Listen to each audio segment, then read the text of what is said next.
Hi, good day everyone. Hi, Gladstone. My name is Dr. Nahan, clinical psychologist, psychotherapist, speech and language therapist, and we are recording an episode for Spectrum Talk and Tips. And I'm from Right. Pakistan, and I have a very amazing guest. And the moment I get her message, and that was very interesting because today we are going to learn about a very important aspect of autistic journey, and that is about reading, that is about writing, that is about how you are able to not able to understand if a shape of something is changed. That is very interesting for me. So thank you so much, Kate, Yes. for coming today. Thank you. So I should tell you a bit about myself. First off, I might as well begin with a list of my diagnoses, not in the order that they were made, but the order in which they come to mind. Since you began by mentioning reading and writing, I'll start with what I like to call the DYS abilities: dyslexia, dysgraphia, and dyspraxia, all of which I've been diagnosed with, even though I was quite an early reader, which is not usual for people who later get diagnosed with dyslexia, which I was as an adult. It was all very compensatory in that even though I could read very early, I could read things like, headlines in newspapers and, words on the cornflakes boxes and that sort of thing. I did not know that it wasn't normal for me to have to mentally straighten these out before I read them, and that it wasn't normal for me to be as uncertain as I was. In my case, not so much about the letters themselves, what is A, what is B, but the fact that there are different type fonts and styles, and some of them can look very different. If you look at any word in a printed book or newspaper that has, let's say, lowercase printed A or a lowercase printed G, these look very different if you've ever noticed when they are written even in a printed style versus the way that they are in most type fonts. Now, I remember being unsure, are these new letters, are these extra letters, and I've got to learn them too? Are they the same letter? And people thinking, that this was a ridiculous question, that everyone else seemed to just know, how could I be able to read quite a lot of things, even to try to sound out the occasional thing I saw that, was in the Roman alphabet, but was in the language other than English? How could I do that and be uncertain whether if I saw the word goat, Goat, in the storybook, if that G was a G, if that A was an A, is the T the same letter when it's got, the little flick up on the end, that sort of thing? Are they different letters because parts of them tend to be thick and thin in type fonts and obviously not in our handwriting? Now, I got in a lot of trouble with that. The dysgraphia, the dyspraxia, to be non-technical, dyspraxia is a lack of, it's a severe clumsiness. It's a lack of aptitude with moving one's hands, with doing a lot of fine motor precision things, no matter how you practice, no matter what is supposed to aid you, even though, I do a fair amount of crafts. I do things like calligraphy. It took me literally decades to get to the point where I could do calligraphy or even, very, very simple needlework or this kind of thing, even though I very much wanted. And even though it was very important to some of the teachers at the schools where I went, and one of my aunts whom I loved very much, my great aunt, in fact, was very good, and I wanted to be good, and I just really made a botch and, disappointed my poor dear great aunt Shirley. Well, in terms of dysgraphia, as the name might, suggest to those of us who have gotten into, Greek vocabulary and that sort of thing, that is specifically an issue with writing, with, in my case, making the pen do what you want to do, particularly when you have what we normally have in the USA, which is not only having, a wide variety of different type fonts and so on, which they have everywhere, but the typical procedure in the USA was, and I would say still is, where handwriting is taught at all, that, you're doing this circle and stick thing for, perhaps 2 or 3 years, from the time you're 5 until, grade 2, you would say year 2 or year 3, grade 2 or grade 3, we would say, all of a sudden you come into school one morning, after the weekend, and all of a sudden, well, while you were gone, they changed the alphabet. Instead of all these circles and six, which are difficult in terms of formation, even though they're clear to see, all of a sudden you got, squiggly wigglies all over the place, Yeah. and people are telling you, well, this is the same. And well, just memorize this. Now, some letters one could guess at or memorize, a capital K. It's got a few little squigglies on it, but one could see it was a K. But if you've ever seen typical American copybook styles, the letter G does not look like anything you would imagine is a letter G at all. It looks like a sort of square little box with ribbons. And, and if you wonder, well, why? How could this even be a G? I should probably get out some paper and show you at some point, but I don't feel like getting up right now when I've just sat down. I will That, probably show you like, my book when yeah, I yes, wrote you have book. much later. We'll get that because that was years off. I would just say, well, like, why does this make any sense? And one doesn't want to say that, even though in most schools in the USA you were not caned or anything like that. Well, they have other ways, that there are always other ways the teacher can punish you, one of which is to ridicule you and to encourage the other children often to do the same. They're not supposed to encourage other children to ridicule you, but there are teachers who will do that. And I was told over and over again that I must be really stupid, and that if I was the sort of person who could get a lot of things right, who could remember a lot of facts, who could spell words aloud if, there was a spelling test, or an oral spelling contest, a spelling bee, as we say, if I could spell words aloud, but not necessarily in writing because no one could read it, there had to be something wrong with me. And I remember being told again and again that I was a very stupid person who had somehow managed cleverly to look smart. Now, don't ask me what sense that makes, because I did ask what sense that made. And of course, I was punished for it. I was sent to the principal's office, as you would say, the headmaster's office, so often that, I knew the staff there on a first name basis. I probably saw more of them than I saw of some of my family members. Not that I necessarily liked it. I did go to more than one school. Even though I did very well in most of my subjects, most of my assignments, there would be the occasional thing I failed. Anything with writing was horrendous. Even if it was something like, write 5 sentences of facts that you have learned about George Washington, the first president of the United States. I remember, wishing that, George Washington had been named something different. That's a really long name to write. Why couldn't he be named Bill Smith? And why couldn't, and why does his name have to start with that horrible, horrible, horrible G? Why? It seemed as if the universe and the very language itself was conspiring against me. Now, keep in mind, I was not diagnosed. I was simply someone going through an extremely, extremely tough situation. The best is, in other words, I had every disability. I was not diagnosed. I mentioned 3 of them, also undiagnosed. And none of these were diagnosed until various points in my adulthood. So besides the big 3 Ds, dyslexia, dysgraphia, dyspraxia, well, I have a couple of these in there too. ADHD, attention deficit hyperactivity syndrome, and autism. At one point diagnosed as Asperger's, but they changed the diagnosis standards, and they changed it actually about, I have a light that goes on a timer, and it changes colors at night to encourage me to sleep, but tonight I don't want to. So I'm going to tell my computer to put it on. Alexa, work lights. Just wait so I don't have to look all purple for you. Now it'll stay up the way I like it for a couple of hours.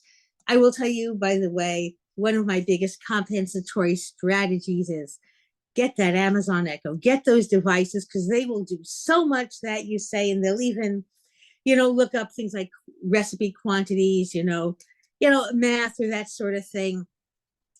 Since I have friends in other countries besides the US, I'm often having to convert things from the English system to the metric system. If we're talking about the weather and what temperature it is, I could look it up or run it on my calculator, but I don't want to remember that. And since you can talk to an Amazon Echo device, it can be one of your best friends. But all of that was many years in the future. That would have been science fiction when I was a little girl. And I was, so, well, don't be that science fiction, all of that stuff that doesn't help you deal with reality.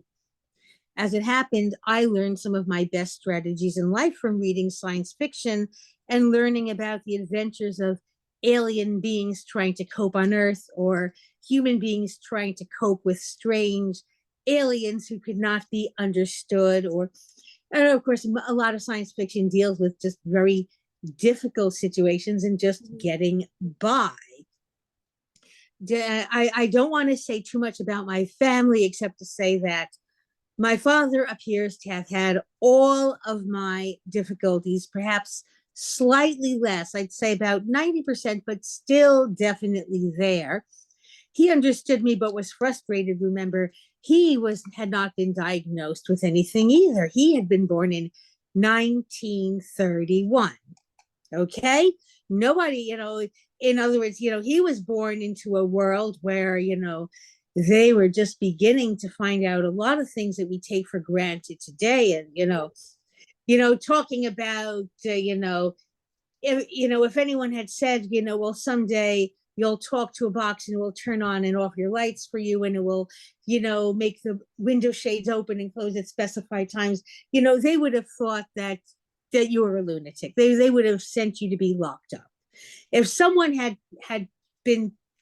told me, or had told my parents that, one day people will have conversations by television and they won't be paying long distance fees, and someone in New York will be talking with someone in Pakistan, they would have said, you're crazy.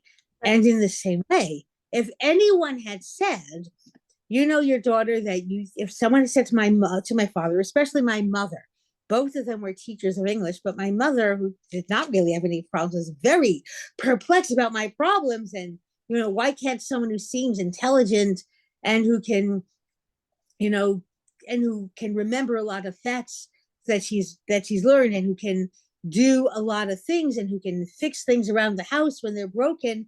At one point I fixed, the drain in the shower, and I was 9, and my parents were amazed. How can she do all this? And if you write her own name in cursive, she can't read much of it. The G was a puzzler, the L was a puzzler.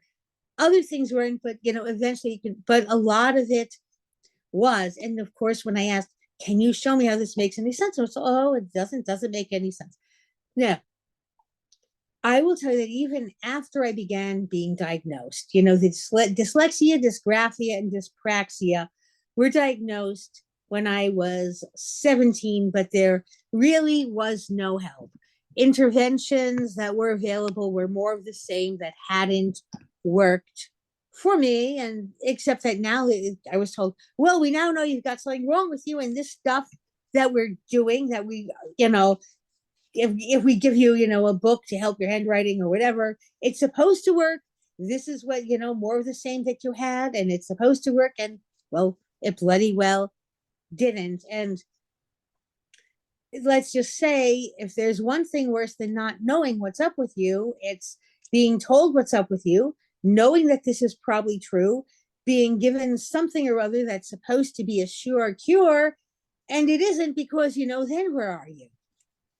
Now, unfortunately, that is even more the case today than it was when I was, being diagnosed. And, and later on, the autism,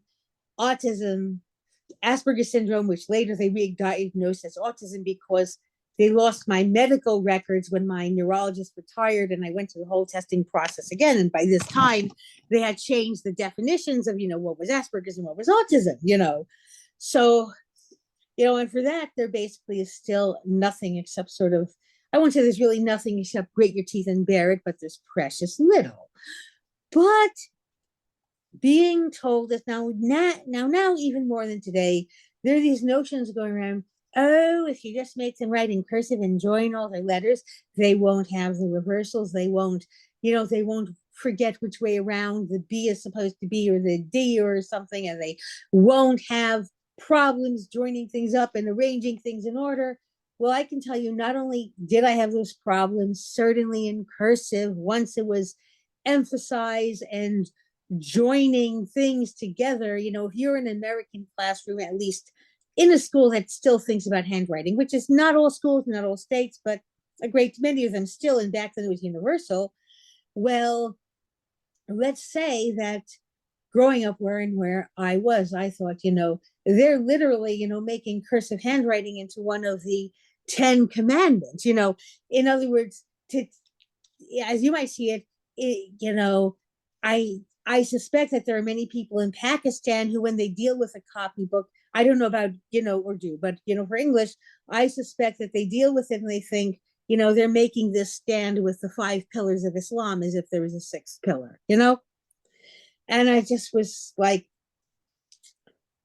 well, let's just say that this was very frightening, particularly because even after, people sort of stopped caring what your handwriting looked like, or not caring as much, when you were a bit older, when when I was perhaps in my teens, okay, one was no longer graded on handwriting, but there was still the feeling that, at least a young lady, you've got to have good handwriting. You shouldn't have handwriting that looks as if it backed into the front end of a lawnmower. And of course, being told more and more over the years, as notions came up that, oh, cursive will cure everything, cursive will cure everything. Well, it made it worse. And I would point this out. And of course, I pointed out that the people telling me to join up all my letters and to not have any printed letters didn't do that themselves. And I was told, well, can't you see we don't? But I would say, I mean, one of the times it was sent to a principal was because I had dared to pull out a magnifying glass sometime in the 5th year of school, when I had a teacher who was very, very, well, if you don't write in cursive, you're very, very uncivilized, and you have to join all your letters, or, you're just a monkey or something. And I pointed out that, she did not, I had some comments on, return paper, please pay attention. We are big boys and girls now, and you've got to join our letters and not have print. And, she had, as many good fluent writers do, quite a lot of pen lifting in there to avoid difficult joins, quite a lot of, print-like letters where they were disagreeing with the cursive letters and were more efficient. She was very, she was doing all the things she told us not to do, and she didn't like, having this pointed out, how dare I come in with a magnifying glass and point out that, oh, in this very comment where you wrote, that I've got to join up all my letters, or I'm just, an uncivilized barbarian. Well, look what you're doing, ma'am. And,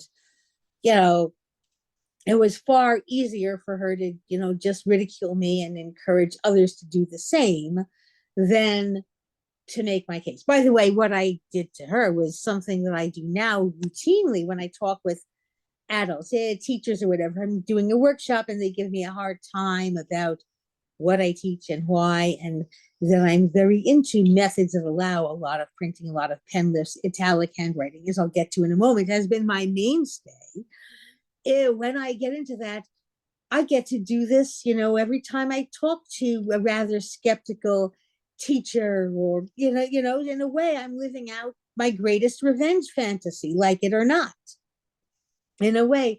But to get back to my childhood and teenhood difficulties, imagine going all the way through school and through college and graduate school, even though, okay, they didn't care about handwriting so much. And of course, eventually got a typewriter. Well, I'd had typewriters and played with them as a baby, with like my mommy's broken typewriter or something. At one point, they got an electronic word processor, when I was in college, graduate school.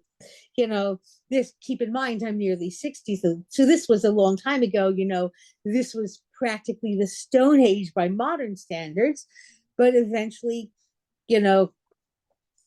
so I eventually, okay, they want things typed, I can do that. I am not a great typist. I make a lot of mistakes, I love email, but my emails are a calamity because of the, motor control issues. I do a lot of proofreading and I miss things even so. I could do it, but what about reading the handwriting? We know what college professors' handwriting, among others, can look like. There were very few whose handwriting I could read. I really had to guess.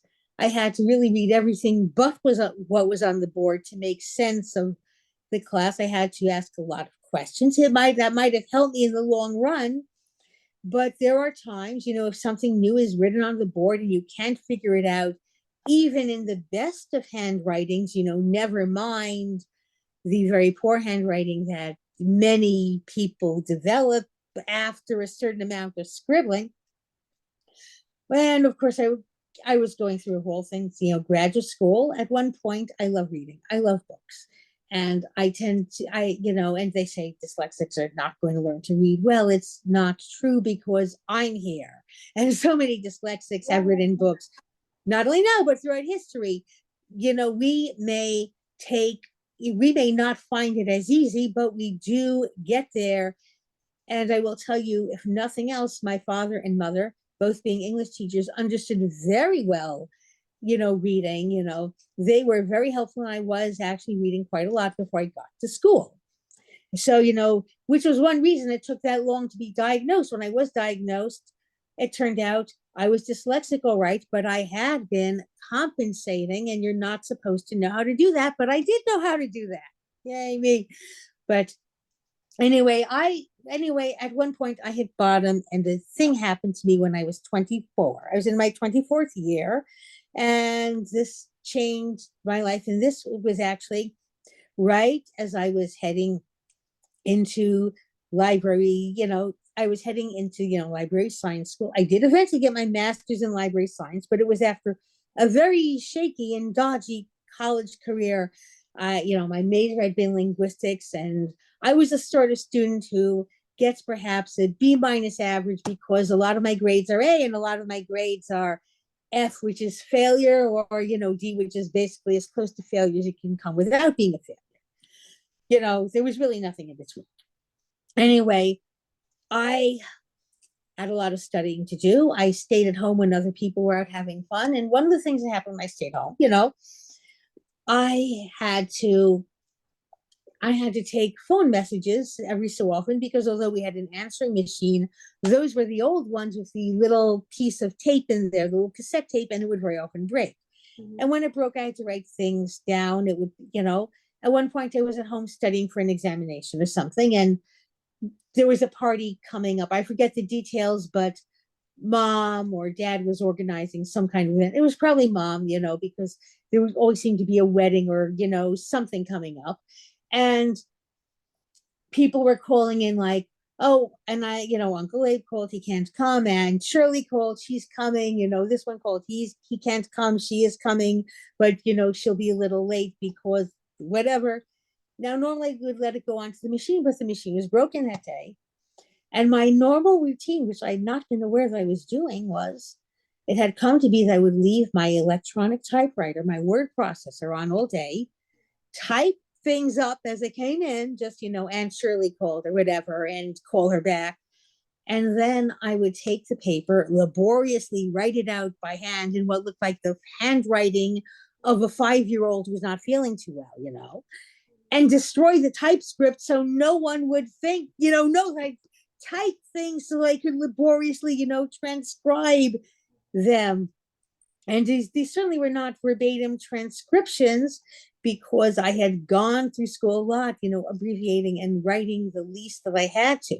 There had been a time in school when we'd had to write a story about an animal, just create, an imaginary story about an animal we want to write about. And I'd wanted to write about dinosaurs and the Tyrannosaurus rexes and the Stegosauruses and so on. And I'd ended up writing about a dog and a cat because there was much less to write. And I really wanted to write about all the dinosaurs. Well, regardless, I was hitting bottom. You know how they say that people who are on drugs or alcohol and they get to a certain point and they hit bottom, they realize this is intolerable, I must change. I looked around. I said, I have to improve. Nothing that has been given me Nothing I could find helped me improve. And I said to myself, well, I am studying to be a librarian. I'm in New York City. As such, I have access to some of the best archival and historical libraries in the world. And I have to be there anyway for my studies. So after I go and do, my work for my classes, I'll steal a few minutes every day, go through these libraries, find out what was the entire history of our handwriting, retrace it from the beginning, find out what went wrong, keep what was right, throw away what doesn't work. In other words, if we want to think of the history of handwriting as an orchard full of all kinds of trees, imagine you pick out an orange or a coconut and you eat what's inside and you throw away the shell, the outside. I said, I'll have to do that. They've been having me swallow things that didn't work for me. And I literally did this. People probably go and study the history of a handwriting for credit, but that was not my major. I'm not sure if I was aware that there was such a field. Paleography, it's called, for those who are interested. And I literally went through and worked through everything, not only, what we know about ancient medieval writings, which obviously were difficult to apply, but when I found out that the first ever handwriting books had been published, the first ones in the Roman alphabet had been published in Europe, specifically in Italy, in the Renaissance. In other words, almost 500 years ago. Actually, the first one came out exactly 500 years ago last year. When I found these, I literally went through them. And if you look at handwriting textbooks from the Renaissance, before the cursive as we know it ever even existed, there had been many things that were called cursive before, but what was called cursive in the Renaissance? A style we today call italic, from its Italian origins. And yes, that's where the term italic, on your keyboard, come from, which was very simply a very slightly slanted, very streamlined print. It could have some decorations, but it was always very simply evident as print, where joins occurred when they were easy and not otherwise. In other words, the letter A might join into the letter P in a word like papadum, for instance. Okay, not that they had that word, but I'm trying to, pick a familiar word. But the P would not join into the A. Simply because that is a more difficult notion. It typically would not join. And in fact, the very first ever book ever published on handwriting happened to be a book of this italic style. It had been written by someone who was a scribe, in other words, a letter writer, and who worked all day, writing letters for the Catholic Church. Sort of, I think of him as sort of a human typewriter, or like the letter writers they have in some parts of the world even today, just, writing documents. And what did he have in his book at one point on this little 32-page book he had called in Italian La Operina, meaning the little work? He had a statement, and I had studied Italian, but in any case, the book has been translated into English, and I was fortunate enough to find an edition that was printed parallel, Italian original, English translation. A stunning statement. To join or to not join, I leave up to you. And I was saying there, I wish my teachers could see this. I wish my third grade teacher, my fifth grade teacher could see this. I wanted to take the book out of the library, but I couldn't. It was a reference library, Later on, I did buy some of these books and discuss them with my parents, who, well, mother practically hit the ceiling. She basically didn't even think this was real. She thought it was at one point something I was making up, and I should spend my time on something, serious, why don't you learn to bloody well write properly, Well, I went tracing through history after the Renaissance. One might say one goes for Baroque, and one could see during the Baroque era how these originally simple italic letter forms had complexified.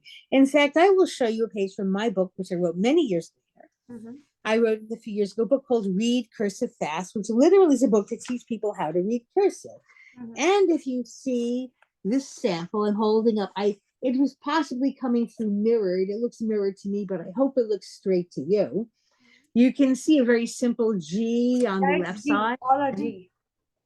So it does like come all through. a G. I'm not wrong about that. It all looks like a G, but if you look at the one on the left, very simple printed G, look at the one on the right, that is basically Y. what you've got. You know what I think? Let me tell you. One look like A, other look like Y. Yeah, it looks like anything like you could that, imagine. Nothing. Well, that's pretty well. If you have tip conventional North American cursive of the USA or Canada, anytime in the past several hundred years, well, see, what we did not have. No one had shown me, well, this is how it happened. No one had shown me, so to speak, the family tree. Basically, you've got the one on the left and you've got the one on the right. And if you think they're related, well, they're not, and just memorize this. Well, one of the things about people with really any or all of the conditions that I have, separately or together, is that we're not good at memorizing things unless someone shows us the pattern or we can perceive the pattern. Then we can get it instantly, better than anyone else. But if it's random, to us, learning something with no explanation is as if you had to study a language where every noun and every verb was irregular in its own different way. Exactly. And I assume that if there was ever such a language, it would be quite difficult to learn if one didn't grow up with it. And this is what it was. Imagine that you had to study a language where the plural of tree was airplane, and the plural of bread was cat, and the plural of knife was fork. And imagine that this held true for every word in the language. Well, that's what learning to write had been like. And now I have the key. Now, what happened? I worked on my handwriting. Secretly, I decided to put handwriting into my schoolwork. I made it better. I made a point of writing some things by hand that I did not have to. I left little notes around the house to the puzzlement of my family, who is writing this? And eventually let them, catch me at it, and started signing the notes. And it was particularly a puzzle for, my parents. I think, I think my siblings, ignored it. They certainly had their own things on their mind, their own agendas. They didn't have to worry too much about their crazy older sister. But I liked sort of puzzling my parents. I started ordering books on this because I found italic was not only a thing on the Renaissance. After the Renaissance, the Baroque, the Classical era, there had been people in the 20th century, which was still going on, it was still the 20th century, who had revived this. Many of them had written books. Some of them were still alive. Many of the books had the authors' names and addresses in there, either, either in the front material, or sometimes there were actually handwritten letters in the books from the authors or the students. And I actually got the addresses. Now, remember, I was going to libraries, and this was the age when this was before Google or white pages. When you said white pages, it was still the white pages of the telephone book, not the white pages service. That was all in the future. I would look up literally people's names and addresses in books that had been published when I was a little girl, that had not been books I had had access to, from these isolated individuals who had been reviving italic handwriting. And I would find, oh, here's someone, first name, last name, and they were living in a certain city, in a certain state. I'm in the library, and at the time, the big archival libraries actually had copies of all the telephone books from all the states and cities. So I would look in that city and, play detective. And if they weren't in that city, I'd look in other books, and then I'd say, well, if it's not there, who knows? Maybe they moved to Florida or California. A lot of people moved to nice places. And I would, especially if they had an unusual name, if it wasn't, Mary Jones or Bill Smith, if it was some memorable name, they could be found. Now, today, all of this would take 5 minutes. Back then, it took a lot of time. And mind you, I was studying. Now, alongside this, here I was not only teaching myself all about the history of handwriting, but, playing detective and not letting anyone know what I was doing. Eventually felt I was ready. And it was, and I'd been doing this in my 24th year. In other words, if your first year of life is when you're a baby, you're 0 years. I'd been doing this in my 24th year. So I said, on my 24th birthday, I'm going to come out of the handwriting closet. I'm going to tell people who's been leaving those notes. I'll write a note and I'll sign it. And at some point I did this, and I said, I'm out. I can go do this. At around that time, as it happened, the bank that I used closed. So I started an account at the new bank with my new signature. It was so opportune. Of course, otherwise I simply could have added another signature card and kept the original as because I'm sure I still had checks floating out there, In America, we still use checks, and back then it was even more so. And I surprised people. For my legal signature, I actually did change that gradually so there would be no question if people compared a signature from today with one from last month on, let's say, my classwork or something. I was a little sneaky on that. So I came out of the closet, and my folks had suggested, because they'd wondered, why on earth am I ordering all these handwriting books and these calligraphy books and this sort of thing? I said, well, here's why. And I like to say, what happened then? Well, I had been my own first student. My father, born, who was 32 years old when I was born. So I was at the time just 24. So he was now 56. He was my second student. And what happened after that? He said, "This is amazing that people did this in history. People later revived it, and you picked up on this. You've got to go and teach people." And you know what he said to do? He said, "You should write letters to doctors in hospitals. Write letters to hospitals and find which doctors are in trouble for malpractice owing to, handwriting problems that cause death or injury, and offer to come there and teach a class." Well, that's exactly what I did. But I, of course, had an idea that Dad hadn't had. He hadn't thought it would be practical. What I did was I sent them a handwritten form letter. I wrote something out by hand with, blanks, underlined blanks for the name of the hospital and the, chief of medical records. And I would fill in, to blank, blank hospital, blank, blank chief of surgery. And I Xeroxed this and just sent it out. And of course, wrote it all very nice with my calligraphy pen, because yes, by this time I was becoming a semi-professional calligrapher. And I got jobs and so literally from my 24th or 25th year for several decades, until electronic prescription became commonplace in the USA and required in most states, the doctors were my main clientele. Now it is more people like myself, people with disabilities or people without, who are going to college. Very often, handwriting teaching being as decayed as it is, they really often have never been taught to write, or not legibly, or just no one really cared. And then all of a sudden, someone realizes, oh my gosh, he's going to be out there one day. He's going to have to read something. He's going to have to write at least his name. Well, that's what I'm there for. And remember that even in our computerized age, a lot of the businesses and a lot of the colleges are actually going to handwriting in some form or another, because we have electronic slates. It can be easier to write than type. There are programs that will turn your writing into typed text if your writing's legible. Exactly. In schools, colleges and high schools, increasingly examinations, which at one point were more and more done electronically in colleges, universities, and some high schools, are increasingly now being done by handwriting, because it is much more difficult to cheat when you have to write this rather than, this pen test also, this pen test, somebody can write it or not. I don't know if you're familiar with that or not, because I beg your pardon? There's pen eligibility tests too. If you can write with pen or you can write with pencil or not. I think you might be familiar with that too. That if you can write with pen, then you can have that pen. Otherwise, you will write with pencil.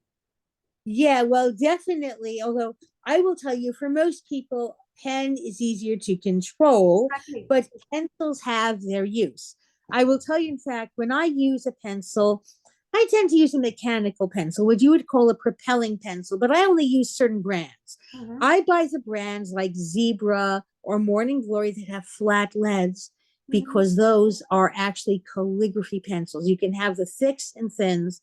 And one of the great things about calligraphy pens, italic pens, and the flat leaded pencils is these control your hand. It's like having the training wheels, the stabilizers, as you'd call them, on a bicycle. And having the thicks and thins actually does somewhat increase the legibility, all else being equal. So I will very often use that. My choice is to use a calligraphy pen when I can. And if I use a pencil, they tend to be things like the zebras or the iris or the morning glories that have these flat leads, just because it looks so much better. You can read it at a further distance. And I need all the help with maintaining the legibility at speed that I can. I mean, I'm a quite rapid legible writer now. I can produce on a good day 120 legible alphabet letters per minute. On a bad day, it's 100 legible alphabet letters per minute, which is pretty good, especially when you keep in mind that when I was in my 20s, it was more like 30 possibly legible alphabet letters per minute if I was copying, something. And which is not bad if you are in the first year of school or the second year of school, but good luck keeping up with a class or with your profession under any other circumstance. Well, as I was saying, since even the colleges are going back to handwritten exams just because it was too easy to cheat electronically. People were saving, they were saving pre-written text on their computers, and they were doing all sorts of, sneaky little things that, possibilities that did not, I think, exist when I was at school. I mean, we had different ways of cheating, we had our ways of cheating, or shall I say those who did them had different ways. Well, so I had been a handwriting teacher and eventually was drifting from the doctors into helping, well, just everyone, particularly those with disabilities or who had experienced other difficulties, or very often those who had been good handwriters, but cursive, as we know it, is very accident prone. That's why your handwriting deteriorates and really gets bad no matter your efforts as you go through. Some of those letters and joins are just difficult, perhaps less so in some of the models used in Pakistan than hereabouts, but difficult enough if you think of all the letters with loops, lowercase j and, lowercase f and that sort of thing.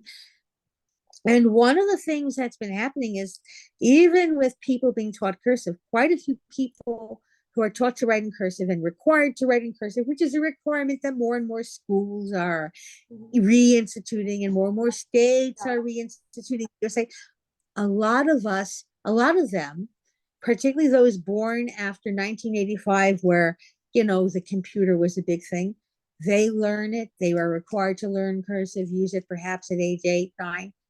And 10 years later, they have forgotten it, can't even read it. In other words, we literally have millions of young adults in the USA and in Canada, for this actually was investigated, who literally cannot read handwriting that they actually could write, at least to some extent, when they were 8. And I am convinced that this is partly because of not much exposure, but partly because they're taught to memorize it by rote, memorize everything as irregular, as a rule into itself. There's no reason for why the capital K, G is this way, why the capital Q is this way, why the lowercase f is this way. So I have spoken at educational conferences, and here's how I got into writing Read Cursive Fast. This is amazing. I was speaking about handwriting and disabilities at an educational conference for special education, and showing how I had gone from, I don't want to brag, but I do sometimes say don't know how to wow. And I've been known to show off my calligraphy to audiences. I probably won't have that much time to do it here, I don't want, I might as well. I might do something at some point just to show you that I can. But anyway, I was speaking at the conference, and a woman came up to me and she said, "Hey, is there a book about how to read cursive? And if not, could you write one?" And I think that's what she said. Either that, or she said, "Could you please write a book on how to read cursive?" I said, "Whoa, I would love to."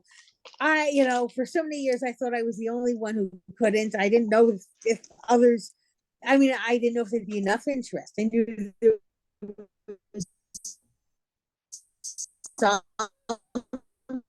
because of the students with whom I'd worked. Well, the woman's name was Bonnie Arnwine, Wine.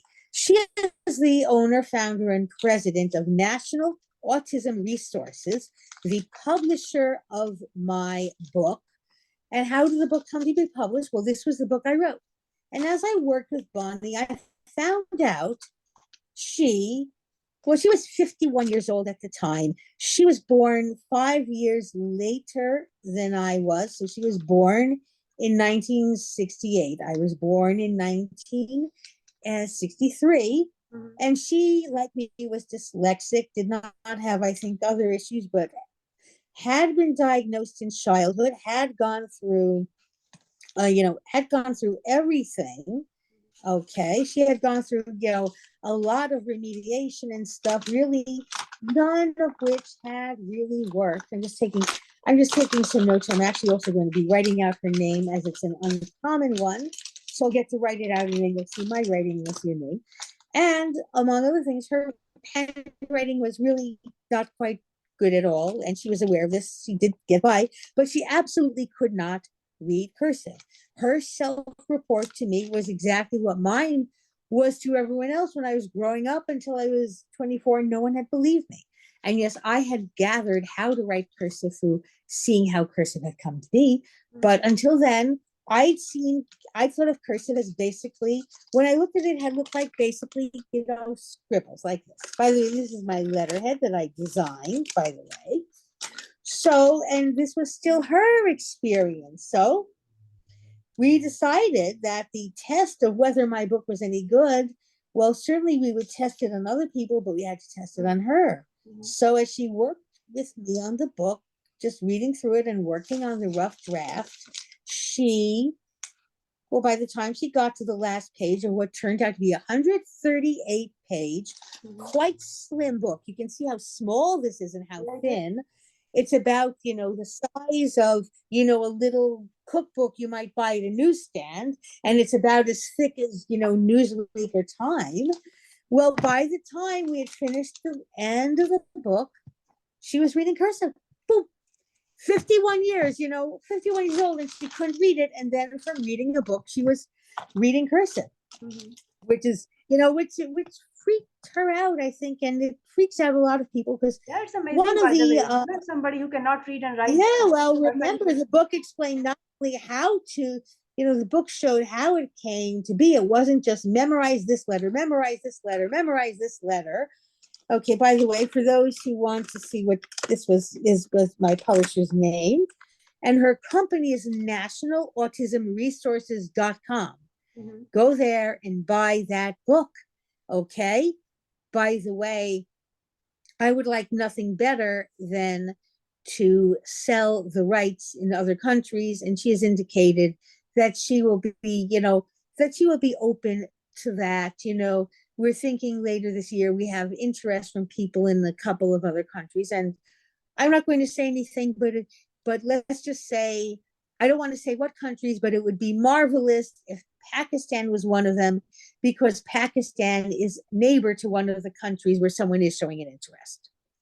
And of course, in Pakistan and many other countries, people study English from quite an early age. In case you don't know, I mean, your own English is excellent, barring the occasional pronunciation slip, but you're very well. I did a lot of effort over that. You don't know. I have gone through all the struggle you mentioned over here. From not able to pronounce I do to be a person who is a speech therapist. I will tell you that your pronunciation perhaps could use a little work, but I do tutor English on top of everything else, and I would be willing to do lessons for you by Zoom because I do that too. Well, one of the big reasons for inflicting join everything in cursive has been, but if they don't, write it, how will they ever be able to read it? Well, you can read a book for a couple of hours, and if it's the right book, because it's my book, you'll know it. And this is not supposed to happen. And, the two biggest arguments people have said you want to know what the three biggest arguments are. One, if they don't write it, they won't know how to read it. Good argument, except that writing something is not the only way to learn how to read it, because if it was, how could those people who are born entirely paralyzed, who do exist, learn to read anything? Reading comes first, yes. Write something to read it. You show somebody a letter first. You show some object. If I talk about speech therapy perspective, first you show them letter, and they read that letter, and it's not even before letter it comes sound. So when a child is not able to connect sound with the letter, he is not able to memorize that, and then he's not able to write it down. Yeah. There's a And but different even technology then, behind that. one must certainly connect sounds and groups of letters together, certainly. And reading is a whole other field. If you want to know about, there are some very effective approaches to reading out there that are very much designed to work with dyslexics. And I know people are involved in this. Although reading is not my field, I sometimes have to teach a bit of reading as I'm, or spelling as I'm teaching handwriting. My most recent student, for instance, nearly done, is a young lady, age 12, who is diagnosed with autism, and who, although she has not been diagnosed with dyslexia or dysgraphia, she has every sign of those. I am not a doctor, I do not diagnose, but let's say, let's say that I have had to use with her techniques that are effective with my fellow dyslexics and dysgraphics. But what I mean by memorization is, if we had to write something before we read it, we would never be able to read this, because this is not normally how one is taught to write. That is the point. Now most people, of course, do, never realize, oh, how does this come about? Now you can actually learn, you can actually learn how capitals relate to, to lowercase. You actually can. I'm going to actually, and you can learn how different forms of lowercase relate to one another, literally by following the historical course from ancient times, to today. It's very much as, when you go into museums, I know if you go into museums or in India or Pakistan, they will very often have charts of, let's say, the Brahmi script and how it developed into the Sanskrit Devanagari, and how it developed into various modern Indian scripts. And in Pakistan, of course, they're looking at different forms of the Arabic script, the form that's used for Urdu, forms that have been used for Persian, and relations can be demonstrated. Well, we should be doing this here. When I work with someone that's having difficulty with capitals as well as lowercase as well as cursive, you do this and it will make sense how all the A's are really one A and all the G's are really one G. Yeah. Just the variations, the emphasis. And, why could we not show them this? Because once you see the pattern, that all the G's, for instance, have a rounded bit and, and then a sort of straight bit that goes down. Once you see that, and once you see that straight bit normally ends up going to the left, you'll know which one is the G. Even if you're looking at the ridiculous American, I mean, you've seen the North American, or typical North American G, and I'm going to show you the North American S. If you had like initials like a G, like let's say GS, I mean, they look practically the same. Like and you might, something. It's more. It looks odd. It's like, how would you know? When I was little, I would just say, the one on the left, I'd say the one on the right, the S looks like a duck, and the G, on the left looks like another duck. Yeah, that looked like it could be a snake too. Because but if you show people, you can show people almost like, this little, puzzle, find the cat. If you show them the pattern that's hidden in it, you can see right now which is the G, which is the S, and you'll never mess them up. My father mixed them up all his life. When he signed his last name, Gladstone, the first letter actually looked like a perfectly good S, because he didn't get that it was different. He didn't get that little bit in the top right corner is the important bit that makes it a G. If you're going to go into this elaborately, I have to say, unnecessarily elaborate way of writing. Now, I'm not saying get rid of this. People will write as they write. I believe we should be able to read all the kinds of writing that are out there, and we should write more legibly ourselves. In fact, if you want to see an article on handwriting issues, you can go to my well, I have more than one website. One website which is correlated with and supplements my book, Read Cursive Fast, is called readcursivefast.com. You'll see quite a few articles and quite a few links to articles. I am talking largely about reading, a little bit about writing, and you'll see a lot of articles there.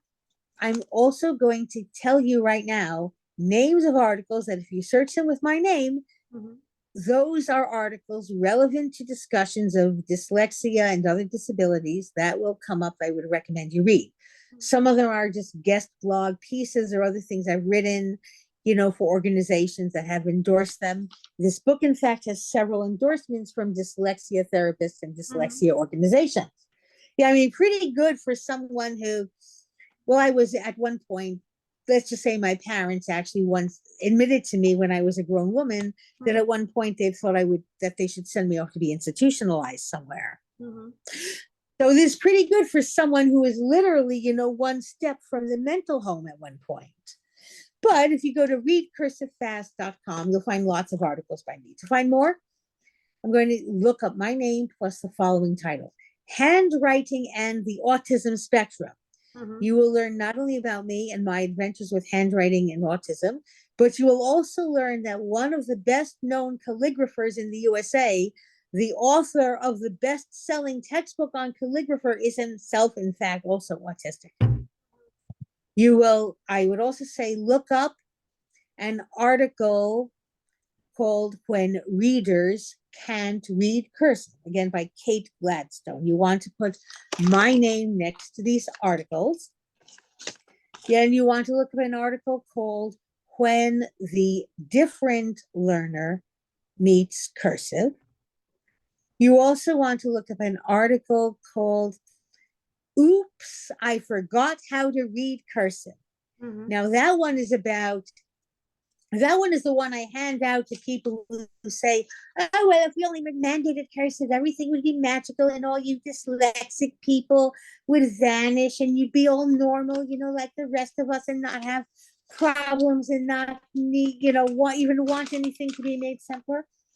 Well, what I point out is even people without disabilities in places that mandate cursive and have done so for years, we'll look at the example of Canada, which is what the article is about. The article cites and links to an investigation that was done in the year 2013 by Canada's largest newspaper, the Toronto Star. The investigation looked at college freshmen, as we call in North America, the first-year college students we call freshmen.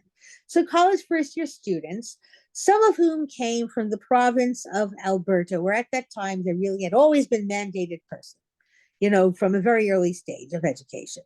Some of them came from other provinces where cursive has simply, not been taught during the lifetime of these first-year students. These students were examined and were compared with regard to their skill, not in any college subject, but can they read cursive, and write it. And the amazing thing was that these students, whether they had lots of cursive, from age 8 onward, all through their schooling, or they had none at all, by the time they were 18 and, being scrutinized for their ability to read and write cursive, most of them in both groups could not write it, let alone could not, and certainly they could not read it, let alone write it. Very, very few of them did. Many of them had memories. Oh yeah, I used to know how to write this. I used to know how to write my name in cursive, and I used to be able to read this. In other words, you've literally got millions of people walking around Canada, and it's much the same situation in the USA, where the culture and education are very similar, who literally cannot read things that 10 years previously they used to know how to write, at least to some extent. And, and these are people by and large without disabilities. So think, what is the situation for those of us with? But then perhaps people will say, oh, but cursive is so flowing and nice and it's so smooth and gives you motor control. Even if that is the case, if what you're doing is not able to be this continually joiny, loopy thing, well, then what you're doing is perhaps not the thing that's supposed to be so great for you. And even if it is, people will say, but it flows and you never pick up. And so that's why you won't have the reversals. I say, but you do. The first diagnosed ever case of dyslexia, called at the time congenital word blindness, which was the name of it for many decades, was diagnosed in the late 18th century by a doctor who submitted the case report to the British Medical Journal. And that journal printed an extensive coverage of this young fellow in, late 19th century Great Britain, which was basically, cursive was it. You had cursive in first grade on, just as these folks want and say, well, cure all dyslexia and cure all reversals